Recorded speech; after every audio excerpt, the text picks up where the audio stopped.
그 다음에 계약 위반과 손해배상인데요. 이 부분은 앞서 이제 말씀드린 바와 뭐 비슷합니다.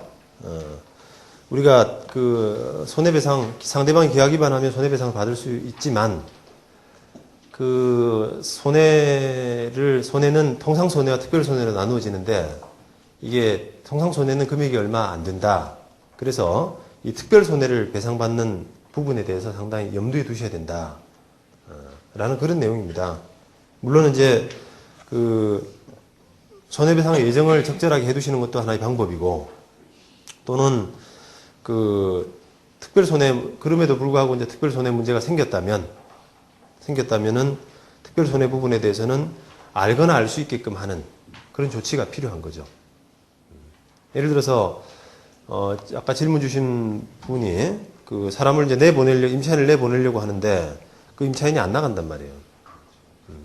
네. 그래서 그 임차인이 안 나가려고 할 때 그 보통 이런 경우에 통상적인 손해는, 그러니까 기존 임차인이 뭐 월 100만 원 내고 있는데 다시 들어오려고 하는 사람은 월 200을 준다 그런다.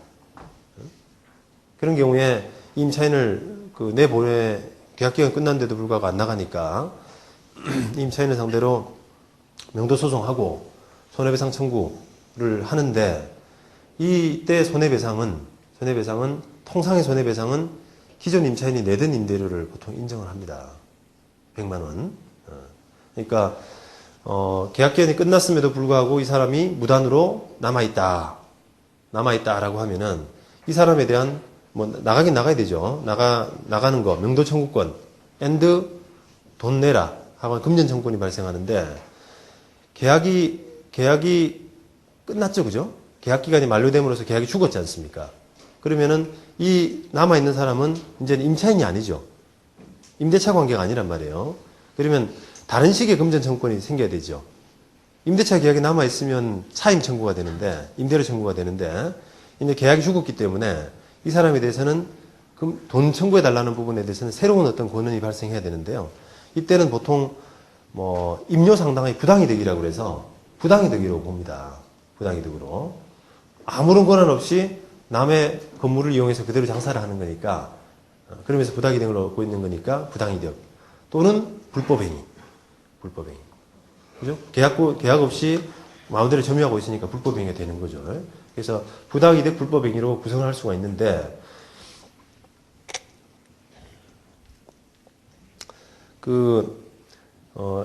이 부당이득이든 불법행위든 간에 만약에 부당이득이라고 하면 감정을 해가지고 이제 받아내면 될 텐데요. 보통 이제 불법행위라고 한다면은 그 불법행위에 따른 손해배상을 하지 않습니까? 그러면 그 손해배상은 통상의 손해배상은 기존의 임료상당의 손해예요. 일반적으로. 만약에 그게 뭐 현저히 안 맞다라고 생각하면은 다시 감정을 하면 되는데, 일반적으로 감정을 잘 안 시킵니다. 별 비슷하기 때문에. 그래서 재판부에서는 기존의 임대료를 지금까지 계속 내고 월 100만 원 내고 왔다면 뭐 비슷한 거 아니겠느냐라고 해서 그냥 100만 원으로 인정하는 경향이 많아요. 뭐 특별한 사정이 있으면은 다시 감정을 해서 그 금액을 밝혀내겠습니다만, 그렇지 않으면 100만 원이 기준이 됩니다. 그런데 새로 들어오겠다는 사람이 만약 200만 원을 주겠다라는 지금 어플라이가 있었다라고 할 때는, 이게 내가 안 나감으로써, A라는 임차인이 안 나감으로써 B라는 200만 원 주는 B라는 임차인이 못 들어오게 되면서 발생하는 추가적인 100만 원 상당의 손해. 그죠? 그 부분은 특별손해입니다. 기본적으로. 특별손해. 그래서 이 특별손해이기 때문에 당연히 받을 수 있는 건 아니에요. A가 A에 대해서 너 때문에 이게 200만 원짜리 못 드린다. 그래서 그 손해배상을 해라. 라고 해서 당연히 받을 수 있는 건 아니라는 겁니다. 그러면 알거나 알 수 있게끔 하면 받을 수도 있어요. 그래서 이제 그 A를 상대로 그냥 일반적으로 이제 A를 상대로 내보내는 어떤 요령인데, 결국은 A 입장에서는 뭐 200만 원 주겠다는 사람이 있을 정도의 점포 가치니까 100만 원 주면은 나름대로 남는다 생각하고 버티고 있는 거 아니겠어요? 그렇다면은 소송을 해도 계속 질질질 끈단 말입니다. 그래서 재판이 길게 될 수밖에 없어요. 그럼 결국은 이 재판을 좀 빨리 끝내고 효과적으로 정리하려면 특별손해에 대한 고지를 제대로 하시는 게 필요합니다. 남아있는 이윤이 없죠, 그러면. 200만 원짜리를 100만 원을 써야지 이윤이 남아서 버티려고 할 텐데 100만 원 추가로 월세 100만 원 내고 부당이득이나 이런 걸로 100만 원 내고 또 특별 손해배상으로서 100만 원 더 얹어서 낸다면 메리트가 하나도 없지 않습니까? 버티려고 잘 안 해요, 그러면. 근데 소송을 좀 잘 그냥 요령이 없으신 분들은 그냥 무작정 명도 소송하는 거죠. 그럼 상대방이 끌 수밖에 없다는 겁니다. 그래서 이런 상황에 처해 있을 때는 특별 손해에 대한 고지. 아, 너가 이렇게 있음으로써 여기 지금 200만 원 사람이 200만 원 주겠다는 사람이 못 들어오고 있다. 계약서 여기 있다. 이런 식으로 하면은 틀림없죠, 이게. 틀림없죠.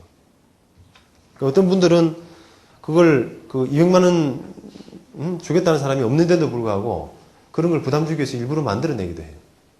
가공의 계약서를. 알게 뭡니까? A가 모르잖아요. 그런 사람이 있는지 없는지. 근데 계약서 첨부해가지고 이렇게 내용 증명에다 보낸단 말입니다. 너 손해배상 물리겠다 이렇게. 그러면은 긴가민가 한단 말이에요, 이게. 맞나 틀리나 이러면서. 이게 마음에 부담이 되는 겁니다. 무작정 끌어야겠다 이런 마음이 좀 수그러드는 거라는 거죠. 잘 진행이 잘 돼요, 그래서. 근데 만약에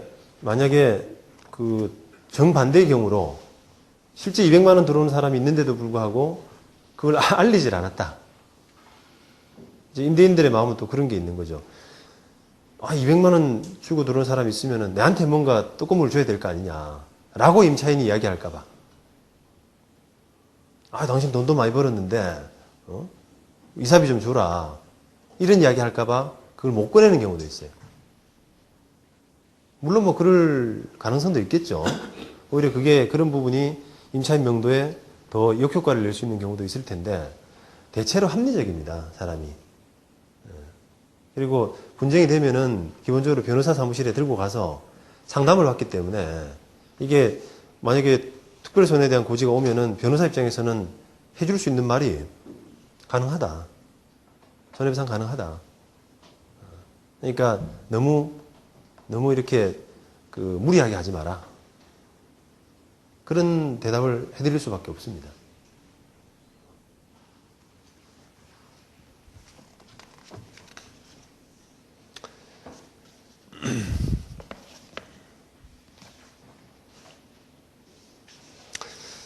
자, 이제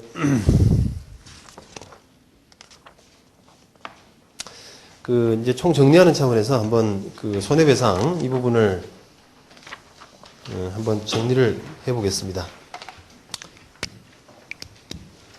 자, 거의 오전부터 해서 이제 손해배상, 해제, 해약 이런 이야기 많이 했죠. 총 정리하는 차원인데요. 갑이 을에게 부동산 하나 팔았습니다.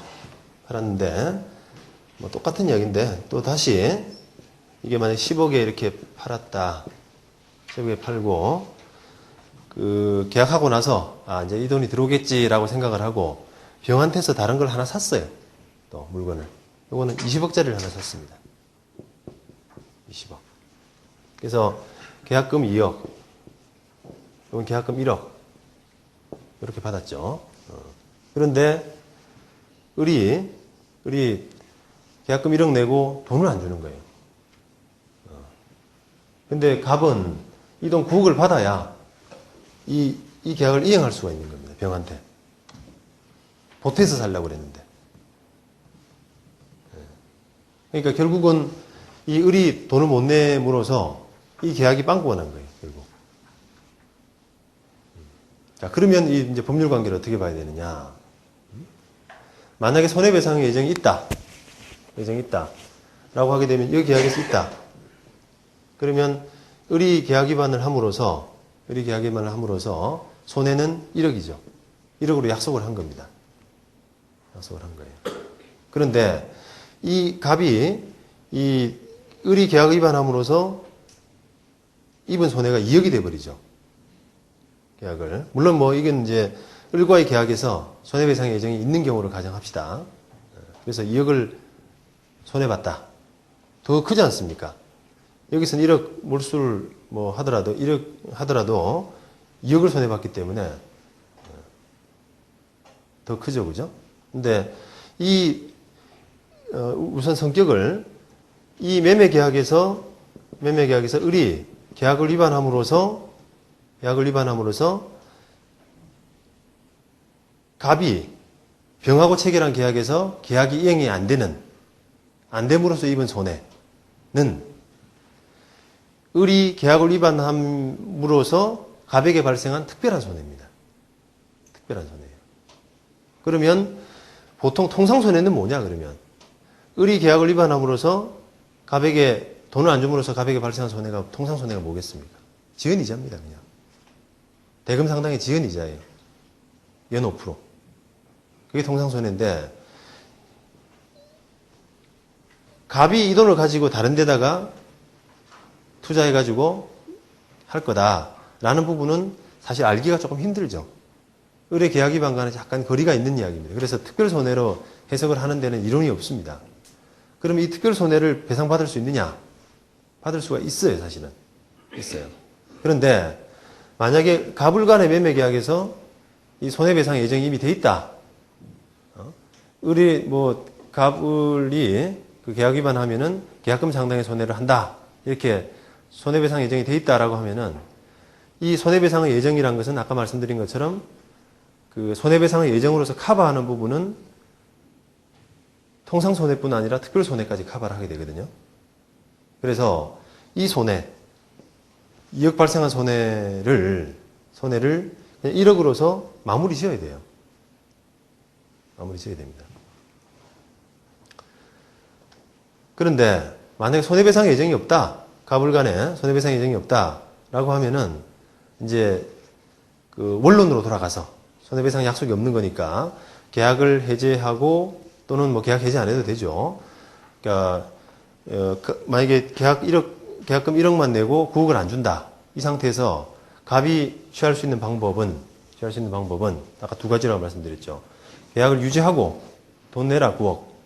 그죠? 그건 대금이고. 그 다음에 너 잘못하면 너로 인해서 지금 이게 손해가 발생했다. 손해배상해라. 이 부분도 별도로 청구할 수 있는 거고. 그 다음에 다른 한 가지는 계약을 끝내고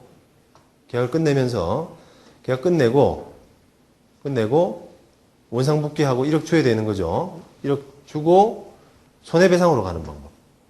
손해배상으로 가는 방법이 있습니다. 그런데 이 손해란 것은 2억 손해란 것은 이 갑을 간의 매매 계약에서는 을의 입장에서는 특별 손해이기 때문에 이 부분에 대한 손해배상을 받으려면은 알거나 알 수 있게끔 해줘야 돼요. 알거나 알 수 있게끔. 그래서 매매 계약 당시에 이미 그런 이야기가 있으면 제일 좋고요. 내가 사실은 당신 돈 받아서 다른 거 살 거다. 그래서 당신이 돈 안 주면은 안 된다. 큰일 난다. 라는 부분을 계약서에 적어 놓는 거죠.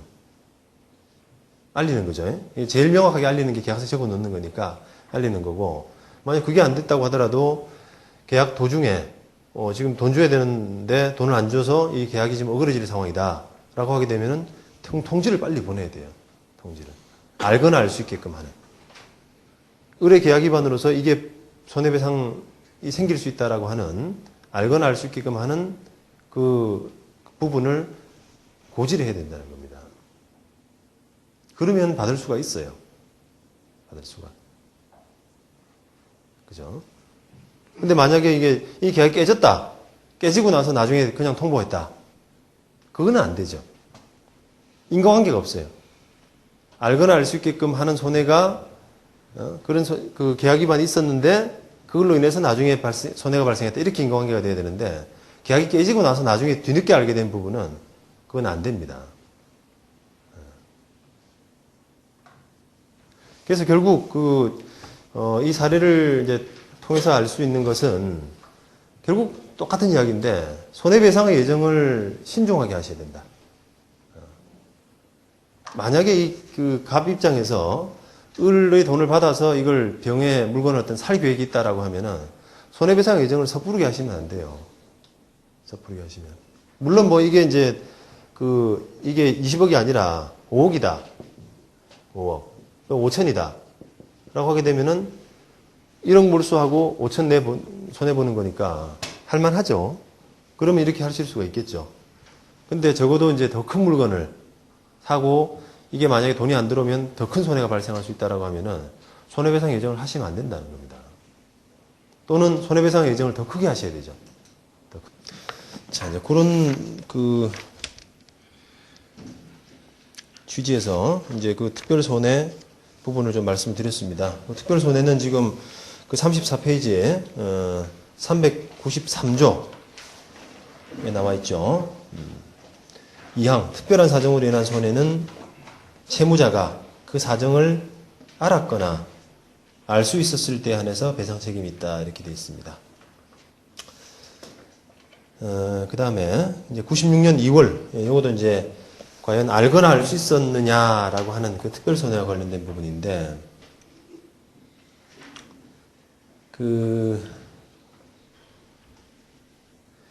이 계약하고 나서 땅을 아마 매매하는 계약이었던 것 같은데 계약하고 나서 그 땅을 산 사람이 그 땅 위에 건물을 신축하기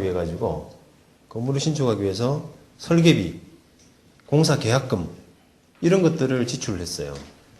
그런데 매도인이 이제 계약 위반을 해서 계약이 깨졌습니다. 그래서 토지 매매 계약이 깨지니까 그 설계비 지출한 거, 또 공사 계약금 준 거 이런 것들이 다 날리게 되잖아요. 이런 부분들을 배상 청구할 수 있느냐?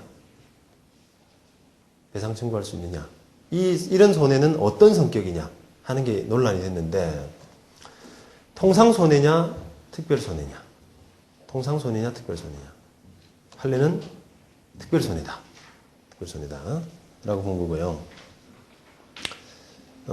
그래서 이 사건은 과연 이제 알거나 알 수 있었느냐, 그러니까 계약 위반을 한 매도인이 매수인의 그런 사정을 알거나 알 수 있었느냐, 손해 발생의 가능성을 알거나 알 수 있었느냐 하는 부분이 논란이 됐는데 이런 특별 사정인데 설사 토지 매도인이 매수인의 취득 목적을 알았다라고 하더라도 마찬가지다 이렇게 했어요. 그러니까 매매 계약 당시에 나는 집 짓기 위해서 삽니다. 라는 부분이 서로 교감이 됐다고 하더라도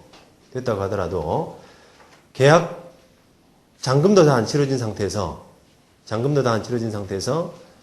매수인이 설계비 넣고 공사 계약금 넣고 하는 것은 굉장히 이례적이라는 거죠. 그래서 그런 부분들은 통상 손해가 아닌 특별 손해에 해당되기 때문에 그 이상의 부분을 알려야 된다는 겁니다. 그러니까 매도인이 매매 계약하는 매수인의 매매 계약한 토지를 사는 목적이 건축을 위한 목적임을 알았다고 하더라도 역시 마찬가지다라고 판단한 거죠. 그러니까 엄격하게 본 거죠, 그죠? 그래서 이런 경우에는 매수인 입장에서는 계약 과정에서 내가 집 지으려고 사는 거다라는 정도만 알려서는 안 되고 만약에 잔금 치르기 전에 뭔가 일을 벌린다라고 하게 되면은 알려야 된다. 그렇습니다.